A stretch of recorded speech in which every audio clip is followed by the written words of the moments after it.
OK. Une fois de plus, l'application sur laquelle nous travaillons, c'est une application de gestion d'établissement scolaire. Et ça, c'est la version actuelle de l'application. Donc, si je me connecte, là, je suis connecté sur l'application en question. Bon, dans un établissement scolaire, l'application permet de rentrer les informations des établissements scolaires. Évidemment, il y a la fonctionnalité qui permet la création d'un établissement. Et cependant, c'est sécurisé par un mot de passe. Donc, on ne peut pas faire ça. On peut également modifier les paramètres d'un établissement. C'est également sécurisé par un mot de passe. Et on peut sélectionner un établissement. Ça, c'est dans le cas où l'utilisateur qui est connecté travaille dans plusieurs établissements. Alors, il peut sélectionner l'établissement par défaut. Et l'établissement par défaut, ça s'affiche ici. Et dans un établissement, il y a des années scolaires ou années académiques. Et ça n'est pas défaut aussi, ça s'affiche également ici. Bon, qu'est-ce qu'on peut faire dans l'établissement? On peut enregistrer les apprenants. Là, on peut ajouter la photo d'un apprenant. On enregistre. Et on peut rechercher les informations des apprenants. Par exemple, on peut rechercher suivant la date de naissance, le lieu de naissance et bien d'autres critères. On peut également imprimer la liste des apprenants. Bon, ici, c'est une fonctionnalité qui permet de générer les matricules.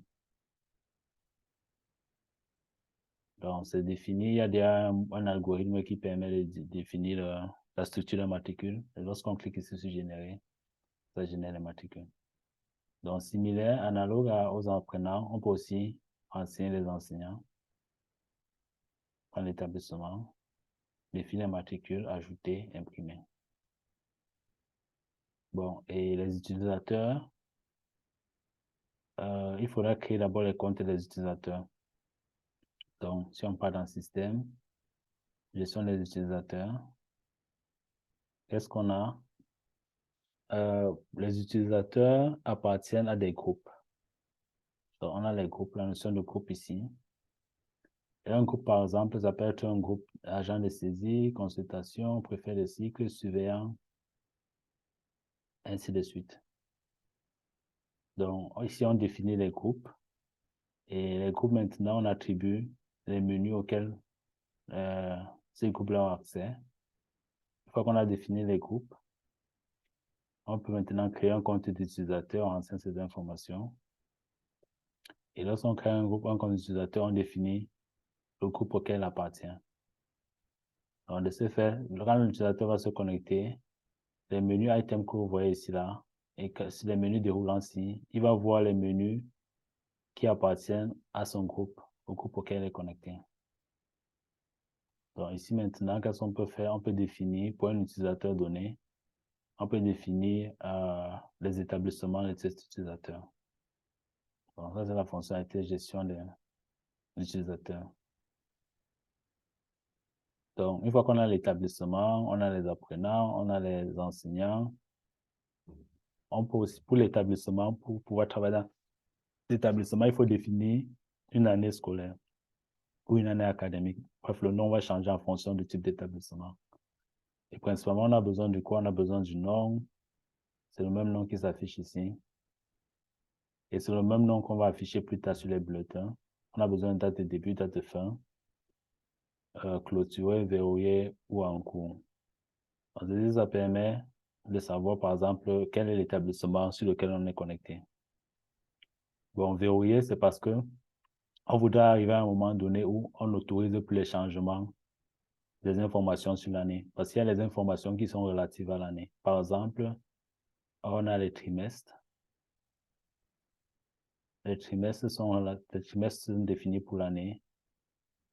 Les séquences, les enseignants dans les classes, les matières qui sont enseignées, ainsi de suite. Évidemment aussi les notes des apprenants, les notes des apprenants dans les matières, les informations disciplinaires, ainsi de suite. Donc, ça, ces informations sont rattachées à l'année. Et on voudrait arriver à un moment donné où on n'autorise plus la modification de ces informations. C'est pour ça qu'il y a un paramètre pour pouvoir verrouiller une année. Donc, on a les apprenants, on a les enseignants, on a les années, on a aussi besoin des classes. Bon, bref, tout ce que vous pouvez imaginer dont on a besoin dans l'établissement. On a besoin des classes. Bon, maintenant, comment est-ce qu'on découpe les classes? On a les cycles. Dans l'établissement, on a les cycles. Donc, par un titre d'exemple, on peut avoir cycle 6e, 5e, cycle 4e, 3e, second cycle. Et dans les cycles, on a les niveaux scolaires. Un niveau scolaire, c'est principalement une représentation des classes. Donc, on aura un niveau 6e, 5e, 4e. Et pour le niveau 6e, maintenant, on peut avoir plusieurs classes de 6e. Donc, une classe maintenant, ça sera relatif à... Une classe, elle sera relative à une année. Donc, la 6e A, par exemple, de l'année 2017-2020 n'est pas la même chose que la 6e A de l'année 2020-2021. Parce que dans cette classe-là, pour l'année scolaire en question, le nombre d'apprenants, les apprenants ne seront pas les mêmes et les enseignants forcément ne seront pas les mêmes, ainsi de suite. Donc, on a les niveaux scolaires et on a des classes. Donc, une fois qu'on a renseigné tous ces paramètres ici pour l'établissement, maintenant, qu'est-ce qu'on peut faire? On peut saisir les notes.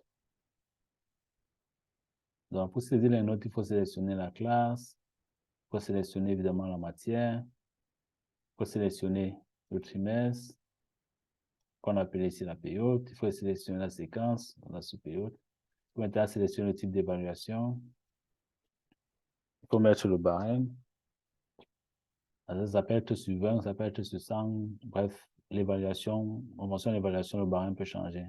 La date de l'évaluation et cliquer sur saisir des notes. Là, maintenant, ça affiche les apprenants de la classe. Ici, il faut faire aussi attention parce que dans certaines classes, par exemple, il y a les matières qui sont les matières d'option. Par exemple, on peut avoir une classe de 4e où l'allemand est matière d'option. C'est-à-dire que tous les élèves de la classe là ne font pas l'allemand. Donc ici, quand on affiche effectivement les élèves qui ont cette matière dans cette classe-ci. Donc, on peut donc renseigner les notes et on valide la saisie. Donc ça, c'est pour la saisie des notes. Également, on peut aussi saisir les informations disciplinaires.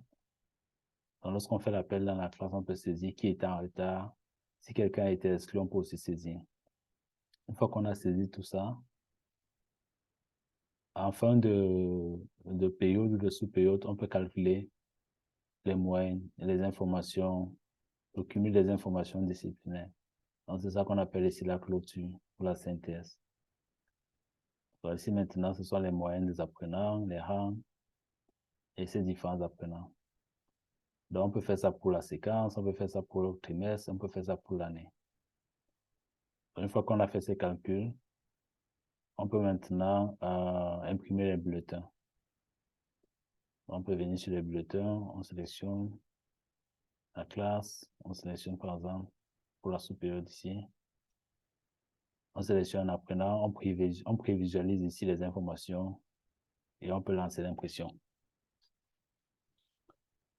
Donc, en plus de cette fonctionnalité de base, on a d'autres fonctionnalités, par exemple, comme l'envoi des bulletins par email, comme l'envoi des SMS et les statistiques également, sans oublier les badges. On peut aussi produire des badges qui contiennent les informations des apprenants, la photo, le nom, la classe, ainsi de suite. On peut imprimer et remettre aux apprenants.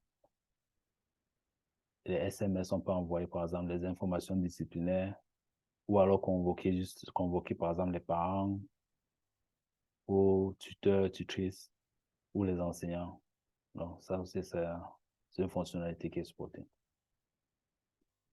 Donc, voilà en gros ce que l'application fait. Donc, le travail maintenant que nous sommes en train de faire consiste à migrer cette application telle que j'ai dit initialement, qui a été développée en Java, JSF, base de données MySQL, avec le framework Spring, Hibernate pour l'accès à la base de données, On est en train de migrer ça maintenant. Également Java. Mais cette fois-ci, avec la particularité que on a vraiment séparé un client-serveur ici. Le client maintenant, le client est développé en React. Et la base de données reste MySQL. On utilise toujours Spring. On utilise toujours Hibernate.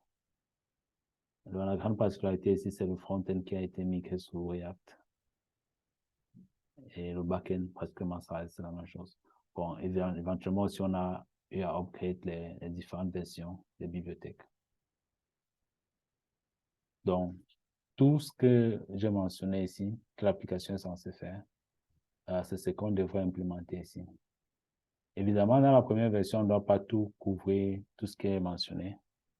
Parce que c'est une application qui est assez complexe.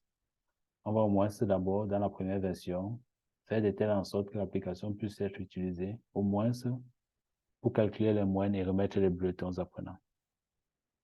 Donc, si cette fonctionnalité est déjà en place, je pense que ça pourrait être, ça pourrait rendre l'application déjà utile d'une certaine façon. Et au fur et à mesure, on pourra compléter avec des autres modules. OK, sur ce, je vais arrêter l'enregistrement. C'est la présentation globale de l'application. Et je vous remercie pour votre attention à ce point.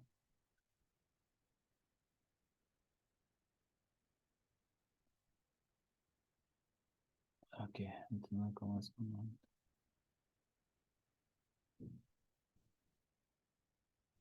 OK, est-ce qu'il y a dans des questions à ce niveau?